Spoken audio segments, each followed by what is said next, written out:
Hey folks, Jim Thomas here, Fitness Management and Consulting. I appreciate you being here at the channel today.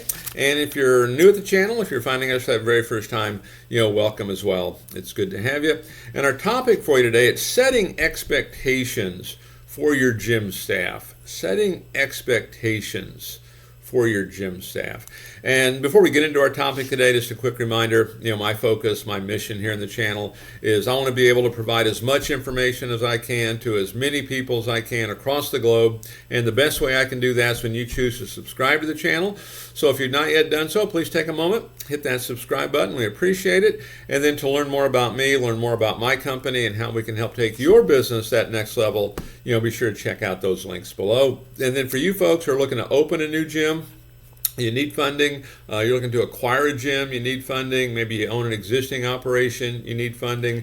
We can help with funding starting at $50,000 up to $400,000 in funding that is unsecured. There's no restrictions on use. The basic credit score to qualify for that's a 680 or better. Credit score in all three credit bureaus, Equifax, Experian, and TransUnion, and then a minimum income of $50,000 per year each of the two previous years. Check the links below under financing and funding for more information on that program, as well as additional opportunities to obtain funding, for your business. So with that said, let's get into our topic here today, and it's setting expectations for your gym sales staff. Setting expectations for your gym sales staff. Now, this is one of the key things. This is one of the big things, is that the expectations are not there. So much of this is mindset. So much of this is mindset. So much of it is just getting our expectations up. And I'll kind of lead this off before I get into some of the categories here. Is I remember when I was very first starting in sales and I was really struggling and wondering if I was going to make it or not. And I had a day where I had 3 sales, which at that time was pretty darn good. I made 3 sales, and I remember thinking to myself, pressure's off a little bit. Next 2 or 3 days, there won't be quite that same expectation. And so I'm leaving that night, and manager comes out, shakes my hand, said, Jim, congratulations. I saw that you made 3 sales today. I said, yes, sir, I sure did. Thank you.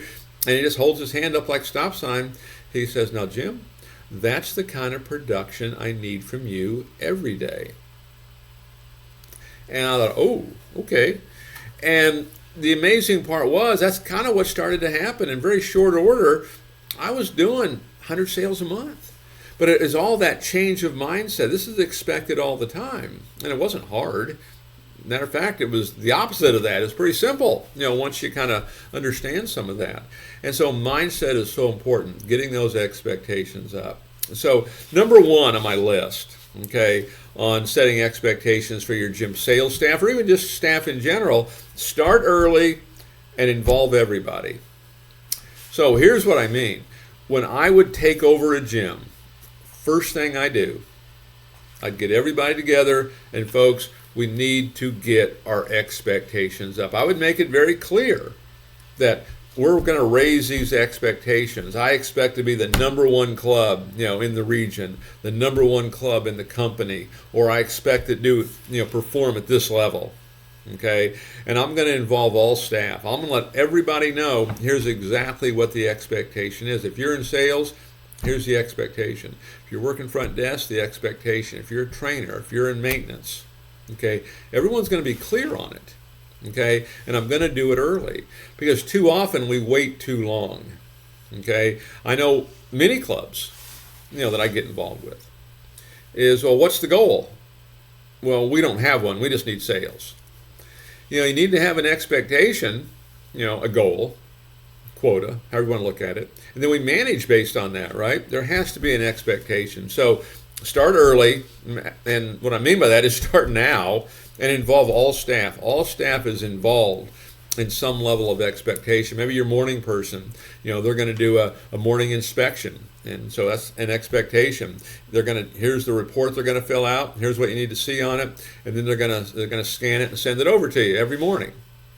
That's the morning opening person's expectation, at least the initial one. And then there's more after that. But people need to know.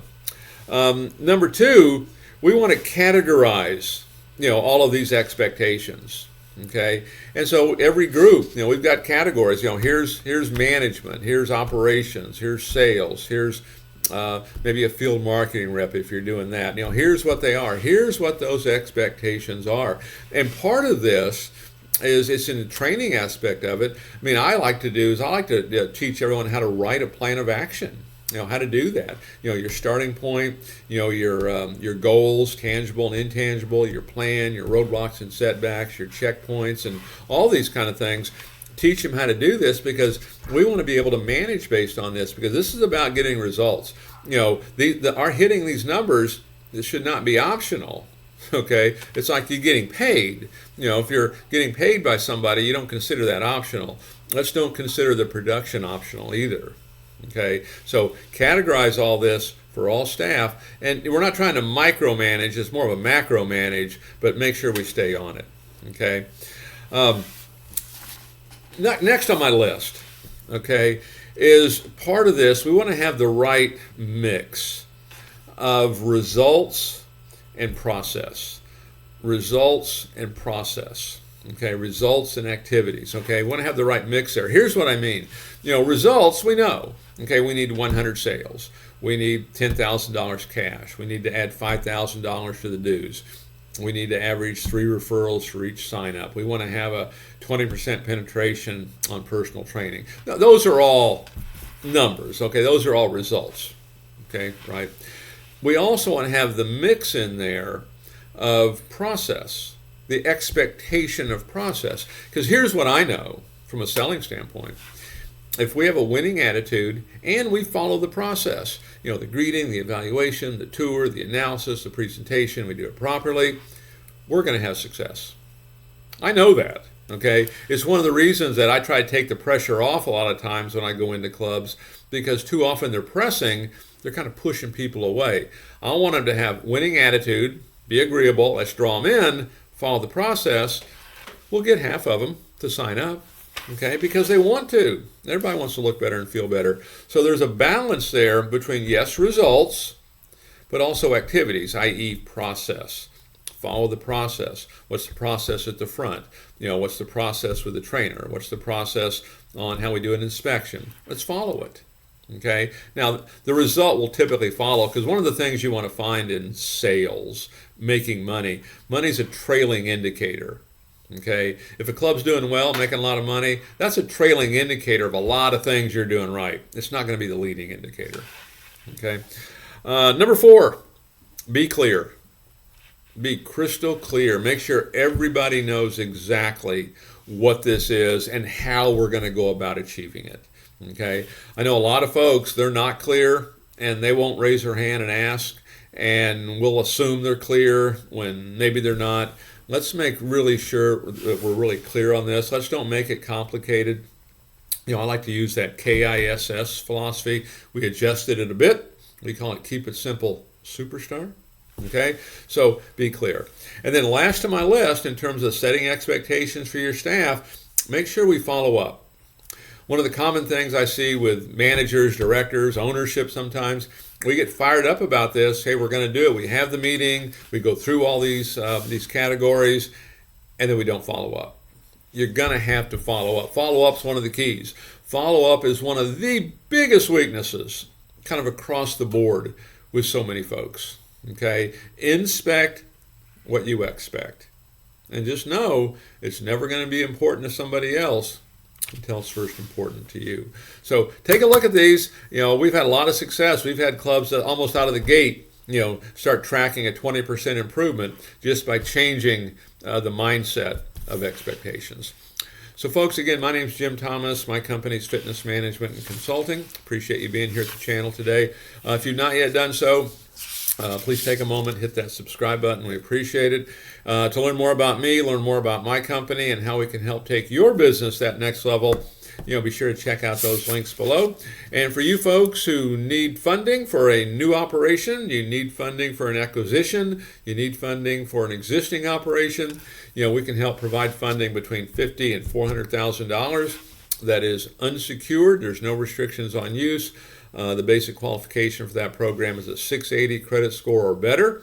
in all three credit bureaus, Equifax, Experian, TransUnion, and a minimum income of $50,000 per year each of the 2 previous years. Check out the links below under financing and funding for more specific information on that program and other financing options we have available to your business. So again, appreciate y'all being here today, and we look forward to seeing y'all in that next video.